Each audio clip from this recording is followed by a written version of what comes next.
పుష్పాపురం అనే ఊరిలో ఒక పిచ్చుక ఉండేది. ఆ పిచ్చుక చాలా మంచిది. దేవుడికి పూజలు చేయడమంటే చాలా ఇష్టం. ప్రతిరోజూ పూజలు చేసేది, భక్తితో ప్రార్థన చేసేది. కాని ఆ పిచ్చుక జీవితంలో ఎన్నో కష్టాలుండేవి. పక్కనే ఉండే ఒక కాకి ప్రతిరోజూ పిచ్చుక పూజలు చేస్తూ ఉండడాన్ని చూసి చిన్నగా ఎగతాళి చేసేది.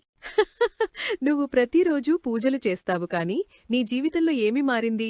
నేను పూజలు చేయను కాని సుఖంగా ఉన్నాను. నాకు డబ్బు లేకపోయినా నా హృదయం నిండా అమ్మవారి పట్ల భక్తి ఉంది. ప్రతిరోజూ పూజ చేస్తాను. రోజులు గడిచాయి. దసరా నవరాత్రులు దగ్గరయ్యాయి. పిచ్చుకకు ఆ పండుగంటే చాలా ఇష్టం. ఏమి చేద్దాం? అమ్మవారిని ఎలా పూజించాలి? పిచ్చుక తన పొరుగువారిని పిలిచి కలిసి పూజ చేద్దామని అడిగింది. దసరా నవరాత్రులు వస్తున్నాయి. మనమందరం కలిసి అమ్మవారికి పూజ చేద్దామా? పిచ్చుకా, నాకున్న పనులు చాలానే ఉన్నాయి. నువ్వే పూజ చేసుకో. నేను రాలేను, నువ్వే చెయ్యు. పిచ్చుక: ఓహ్, నేనిప్పుడు రావడం కష్టం. నువ్వే చెయ్యాలి. చెప్పి చివరికి అక్కడ నుండి వెళ్ళిపోయారు. అయ్యో, ఎవరూ రావడం లేదు. అయినా పర్వాలేదు, నేను ఒక్కదాన్నే అయినా పూజ చేస్తాను. పిచ్చుక, డబ్బు లేకుండా పూజ చేస్తే ఏమవుతుంది? ఎవరు చూసేవారు? పిచ్చుక ఒక చిన్న మట్టి విగ్రహం తయారు చేసుకుని భక్తితో పూజ మొదలుపెట్టింది. అమ్మా, ఇది నా చిన్న ప్రయత్నం. నా హృదయం నిండా భక్తి ఉంది. దాన్నే నీకు సమర్పిస్తున్నాను. ఇది ఏమిటి పిచ్చుక? చిన్న బొమ్మ పెట్టి పూజ చేస్తే ఏమవుతుంది? కాకి ఎగతాళి చేసినా పిచ్చుక మాత్రం రోజూ పుష్పాలు సేకరించి పాటలు పాడుతూ భక్తితో పూజ చేస్తూనే ఉంది. ఒకరోజు పూజ ముగించి పిచ్చుక బయటకు వచ్చింది. బయట ఆడుకుంటున్న పిల్లలు పిచ్చుకను చూసి పరుగెత్తుకుంటూ వచ్చారు. పిచ్చుకమ్మ, నువ్వు ప్రతిరోజూ ఏం చేస్తుంటావు? చాలా అందంగా పూలు పెడతావు కదా? అవును పిచ్చుకమ్మా, నువ్వు మంత్రాలు చెప్పడం కూడా విన్నాం. దసరా అంటే ఏమిటి? బాగుంది. పిల్లలు, మీరు అడిగిన ప్రశ్న చాలా మంచిది.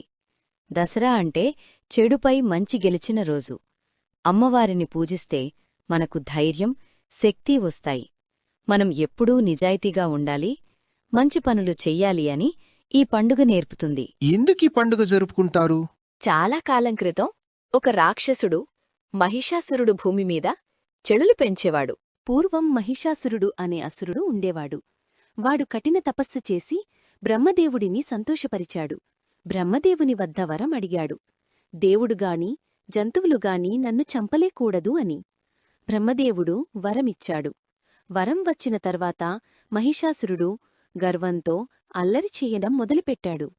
రాజ్యాలు దోచుకున్నాడు, ప్రజలను ఇబ్బంది పెట్టాడు.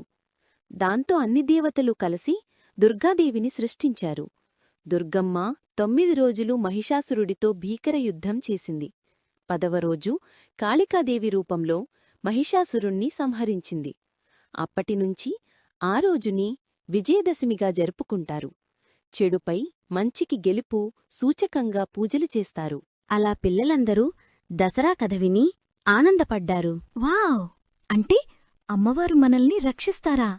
అప్పుడు మేము కూడా తప్పక పూజలో పాల్గొంటాం. అవును, అమ్మవారిని భక్తితో పూజిస్తే ధైర్యం, శక్తి, రక్షణ ఇవన్నీ మనకి దీవెనలుగా వస్తాయి.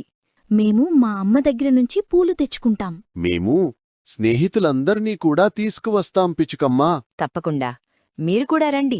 రేపు కలిసి పూజ చేద్దాం. ఈ మాటలు విన్న కాకి మనసు మార్చుకుంది. పిచ్చుకా, నువ్వు నిజమైన భక్తి అంటే ఏమిటో చూపించావు. ఇకనుంచి నేను భక్తితో పూజలు చేస్తాను. దసరా రోజున పిచ్చుక, కాకి, పిల్లలు అందరూ కలిసి అమ్మవారికి ఘనంగా పూజ చేశారు. ఇకనుంచి నేను ప్రతి సంవత్సరం దసరా పండుగను భక్తితో జరుపుకుంటాను.